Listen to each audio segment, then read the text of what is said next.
Espacios vividos. Hoy hablamos de un edificio emblemático, se ha convertido en un símbolo de la ciudad. Es la Torre del Agua y tenemos con nosotros a Paco Pellicer, profesor de Geografía. Bienvenido. Hola, buenos días. Un edificio con el que tienes una relación muy especial. Sí, la verdad es que he tenido la suerte de estar desde el primer momento de la concepción del edificio. Yo creo que actué de matrón y después he estado siguiendo permanentemente la evolución de este edificio tan interesante de Zaragoza, al que se han atrevido los muy ignorantes a llamar inútil. Este edificio no dejo que se diga que es inútil. Bien, si quieres, a lo largo de esta mañana, pues vamos a ir marcando pues algunos de los hitos que ayudan a entender esta torre tan bonita que tenemos en Zaragoza, una ciudad con muchas torres, pero esta torre laica tiene un particular interés porque nos aglutina a todos, y porque en su momento pues estuvo dedicada al agua. Y el agua pues es un elemento que nos une y nos funde a todos los seres. Vamos a viajar entonces en el tiempo. ¿Por dónde empezamos? Pues si quieres vamos a la pre-expo. En los primeros minutos, yo recuerdo que me incorporo en el 2001, en agosto, bueno, pues en septiembre, y ya estamos en un proceso de participación en el que se pregunta a distintos agentes de la ciudad. Estaba universidad, instituciones culturales, económicas, colegios profesionales, etcétera, y a ese grupo muy numeroso, más de un centenar de participantes, se les plantea cuál puede ser el icono de nuestra expo, la Torre Eiffel de Zaragoza, cuál puede ser. Y no tardó en salir la idea de hacer una torre que es, por una parte, es muy tradicional en las expos. Está la Torre del Sol, la Torre de la Tierra y muchas torres en Osaka, en París, por supuesto. Y enseguida salió la idea de nuestras torres mudéjares, que son uno de nuestros elementos patrimoniales tan interesantes, pero a la vez surgió el concepto de la torre del depósito de presión, que ayuda a que el agua suba con presión suficiente a nuestras casas. Era un sistema, antes de que hubiera sistemas de bombeo muy eficaces y tal, se ha empleado mucho, Incluso pues en nuestra ciudad quedan todavía algunas torres con depósitos de presión que son interesantes. Bien, surgió la idea de la torre junto con la idea del puente, compitieron las dos ideas, al final se quedaron empatadas y dijimos adelante con las dos. Bien, esta idea de que fuese una torre en relación con el agua, pues cobró mucho interés. Incluso pues antes de que fuéramos adjudicatarios de la sede de la Expo, el 16 de diciembre del 2004, ya se había adjudicado el concurso. Ya se había hecho un concurso para definir esa torre y diseñarla, y ya la había ganado Enrique de Teresa con Martínez Calzón. Ya esa torre ya estaba, el estudio previo estaba adjudicado. Es decir, vimos la idea tan potente que nos lanzamos a ella incluso antes de ganar, o mejor dicho, porque queríamos ganar, pues nos lanzamos a la piscina sin saber si había agua. Bien, entonces la Torre del Agua es el primer concurso que sale incluso antes de haber ganado la Expo, ya está en marcha, porque queríamos ganar. Los adjudicatarios, Enrique de Teresa, pues tenía ya una serie experiencias y de acciones como el Museo de Valladolid, etcétera, que le acreditaban como un profesional muy grande. Y Martínez Calzón, Julio Martínez Calzón, que era el ingeniero, pues también tenía detrás pues una obra que le respaldaba. Y la primera vez que lo conocí, llegué tarde a una comida y estaba hablando un señor allí, hablando de griego clásico. Y dije, ¡wow! ¡Qué culturón tiene este hombre! Pero en el transcurso de la conversación empezó a hablar de arte contemporáneo. Y dije, wow, este hombre es una mina. Y le pregunté a Roque Gistao, que estaba a mi lado, le digo, ¿quién es? Y me dice, es el ingeniero Martínez Calzón. Digo, este señor es que hace las estructuras y tal, y sabe de griego y sabe de arte contemporáneo. Digo, este hombre es una joya. Bien, si el ingeniero era una joya, el arquitecto Enrique de Teresa, un prodigio y además con unas calidades humanas extraordinarias. Así que empezamos a trabajar y entonces era el continente y el contenido. Es decir, era la torre y el programa expositivo que había dentro, lo que había salido a concurso. Y lo pasamos mal en algunos momentos porque la parte de la empresa que desarrollaba los contenidos no acababa de estar a la altura de lo que queríamos. Tuvimos que cambiar. A mitad del proceso, pues rescindimos el contrato a la empresa, sacamos un nuevo contrato y ganó un equipo, Program Collective, maravilloso. Gente joven, eran todos menos de 35 años, residencia en distintas partes del mundo, de todos los colores, una coreana, un británico, una chica de Barcelona, una gente maravillosa y de una frescura extraordinaria, y que fueron los que activaron toda la exposición. Pero hay que entender que la exposición condiciona también el desarrollo del propio edificio. De ahí que se hace un edificio para contener elementos expositivos de primer nivel y que tiene una especial, es un espacio muy especial. Por una parte tiene un cuerpo en altura, que es el que nos parece que como no se pueden poner entre plantas para hacer oficinas, pues eso es inútil. No, ese es el espacio donde entre la planta 7 y la planta 23 hay un espacio diáfano maravilloso, absolutamente único, que es donde está la escultura del Splash, afortunadamente reintroducida en ese espacio donde no debió salir. Y con las rampas de salida y tal, eso crea un espacio que por su altura es como Notre Dame de París. Tiene esa componente espiritual, de altura, catedralicia. Pero por otra parte están los cuerpos de ascensores, los tubos, que tienen un aire industrial. Entonces eso le da una componente, digamos, artística y emocional y funcional extraordinaria. O sea que tenemos un edificio fantástico, pero además tenemos en la base, que prácticamente todos miramos hacia arriba en una torre, pero no miramos la base. Lo sustancial, lo operativo, lo más interesante o lo más viable, diríamos, es el zócalo que tenemos en la base, que hay más 9.000 metros expositivos, metros cuadrados expositivos en un diáfano, que se puede hacer lo que se quiera. Es enormemente apto para múltiples usos. Aparte de los cuartos técnicos y tal, en sótanos, que claro, eso no se visita, no sabemos, pero ahí hay 13 metros más en instalaciones y en equipamientos para que todo funcione. Así que tenemos un espacio, una torre muy singular. Vamos a hablar de su posicionamiento, de su emplazamiento. Pues está en mitad del meandro de Ranillas, de tal manera que sirve de enlace o de broche entre lo que es el recinto Expo y la otra parte de la Expo, que no fue recinto, pero que fue el pabellón más grande de la Expo, que es el Parque del Agua.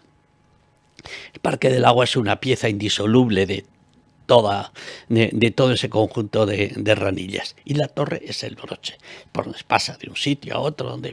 Bien, visualmente es la referencia en todo el espacio, pero no solamente en el espacio de Ranillas, sino que en esta ciudad de paso, sí, en Zaragoza pasé, ¿qué tal? ¿Cómo está ahora? Mucha gente pasa por Zaragoza, pero pasa por nuestros cinturones. Y entonces, desde aquel momento en el que planteamos el lugar y el significado de la torre, dijimos, tiene que ser un faro que se vea desde muy lejos y que diga, aquí está Zaragoza, que es una ciudad maravillosa y muy interesante, muy acogedora. Con esa intención, como esa torre iba a ser vista desde puntos diversos puntos de vista, entonces el arquitecto la diseña con una forma de gota de agua. Y bueno, pues me parece muy... Bueno, en realidad no se percibe cuando estás allí que es una gota de agua. Es un concepto que tiene que ver con esta mirada desde alrededor de la ciudad, desde las afueras de la ciudad, en el que unas veces la torre es cóncava, en otras veces es convexa, unas partes parece cilíndrica, en el otro parece la proa de un barco que mira hacia el pilar. Es decir, esa forma cóncavo-convexa lo que hace que la torre, según nos movemos, la percibimos como más ancha, más estrecha, cóncava, convexa. Le da un dinamismo al paisaje muy interesante, con lo cual te quedas enganchado mirándola más tiempo. Y ya no te digo si esta estructura de vidrio opaco si quieres, pero con estos reflejos y tal durante el día, por la noche es un faro de luz. Y ese concepto es, yo creo que el que se está retomando en estos momentos para que sea un faro que diga, aquí, Zaragoza, muy interesante, ven, estate con nosotros. Te vamos a ofrecer cosas muy interesantes. ¿Y qué nos ofrece la Torre del Agua o este proyecto en el que estamos pensando en la Torre del Agua? Y pues ante todo es crear una estrategia con espacios expo que hace como una especie de centro urbano dedicado a la cultura o con componentes culturales y turísticos importantes. Así tenemos el pabellón Puente dedicado a uno de los temas importantes en nuestra vida cotidiana y contemporánea, que es la movilidad en una ciudad en la que la fabricación de vehículos y la automoción es muy importante. Bien, ya hemos puesto un pie en el taburete. El otro pie del taburete es el acuario, la biodiversidad, la vida. Hemos hablado otras veces del acuario. Este centro de investigación y de enseñanza y de diversión en el que tenemos es un equipamiento magnífico de Zaragoza y además magníficamente gestionado y muy bien aprovechado. Bien, nos falta la tercera pata para que el taburete no se nos caiga, la Torre del Agua. La Torre del Agua como faro de la logística, que es otra de las acciones, otra de las miradas que sobre nuestra ciudad. Entonces, si tomamos vida y biodiversidad, movilidad y logística, estamos tocando tres aspectos estructurantes de nuestra ciudad. Y eso es una maravilla. Con tres patas ya no se nos cae el taburete. Nos falta ese punto. Bien, si a esto añadimos pues que tenemos el potencial a desarrollar del pabellón de Aragón y del pabellón de España, que con el taburete estable será más fácil de que se incorporen, pues tenemos un núcleo de centralidad cultural en Ranillas extraordinario. Bueno, si quieres vamos a hacer una visita de arriba a abajo. Perfecto. En el plan que en estos momentos, afortunadamente, el gobierno de Aragón está impulsando, y además lo impulsa con firmeza, y con claridad. El concurso ya está adjudicado, la empresa que lo va a desarrollar, pues ya nos está hablando de un mirador cubierto, acristalado, seguro, maravilloso, que nos permite las vistas hacia las afueras de la ciudad, hacia el Ebro y las huertas, el Parque del Agua y la ciudad histórica. Ese punto, los que tenemos la suerte de poder acceder de vez en cuando, es un lugar que nos apasiona, es maravilloso. Punto 1. Después, inmediatamente debajo, un restaurante en el que sobre aquel bar nube o nube bar que había en la expo se va a ampliar en superficie y sobre todo se va a hacer más diáfano y más mirador, porque las nuevas tecnologías nos permiten adelgazar las vigas de la celosía.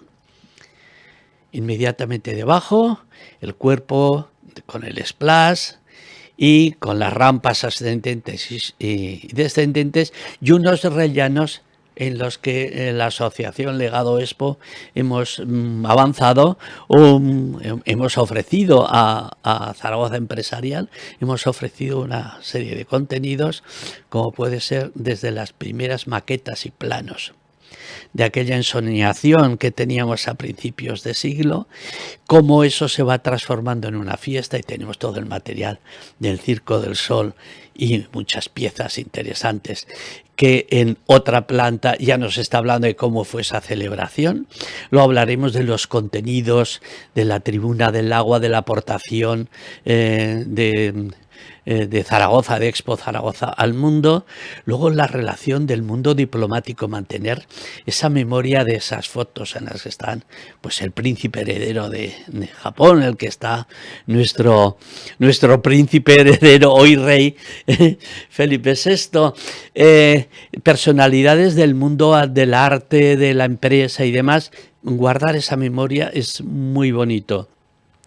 Y luego a partir de ahí vamos hablando del plan de acompañamiento de la Expo, lo que supuso de transformación de la ciudad, para acabar hablando de la logística como una de las especialidades de nuestro. Así que vamos, cada planta es como un estrato cultural en el que vamos contando las cosas, y luego el espacio de abajo, nosotros aspiramos a que sea un espacio museístico productivo, es decir, que la gente va, se deja su dinero, y hemos estado viendo pues algunas experiencias que están por ahí, por el mundo, pues el Museo Mori de Tokio, se puede ver en la web.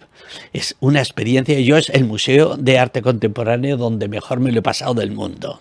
Pero también hay en Ámsterdam, es un museo con un nombre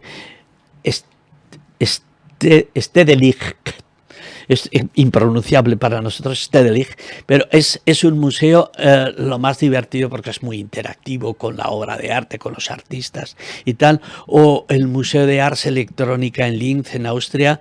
Y yo tengo estas tres referencias. Se puede hablar con estas instituciones, se puede ver cómo hacer un segundo Guggenheim, pues hacerlo una especie de cesión en Zaragoza, y eso sería enormemente rentable, porque con la población que tenemos en el entorno habría mucha gente que vendría aquí a ver ese museo y se dejaría sus dineritos, dormiría en Zaragoza y nosotros estaríamos encantados de recibirles. Paco, una última pregunta, pero me tienes que responder en una frase. Muchas ideas viables que han funcionado en otras ciudades. ¿Por qué no en Zaragoza devolverle ese esplendor a la torre, convertirla de nuevo en protagonista de nuestra ciudad y en una fuente de ingresos también? Buenas noticias que haya movimiento, pero también qué pena, ¿no?, que se haya tardado tanto. Bueno, ha habido un momento de aturdimiento terrible, que han sido las crisis económicas, sanitarias, etcétera, que hemos vivido años atrás, pero eso ya está pasado. Hoy hay voluntad política, que es una de las cosas. Siempre digo que primero hace falta tener ideas, después hace falta voluntad política y detrás vendrán los recursos necesarios para hacerlo. Incluso hoy tenemos recursos para hacerlo y eso hay que invertir si queremos ganar. Con esa frase nos quedamos. Paco Pellicer, profesor de Geografía, muchísimas gracias por habernos acompañado y habernos diseccionado este emblemático edificio de Zaragoza, la Torre del Agua. Gracias a vosotros.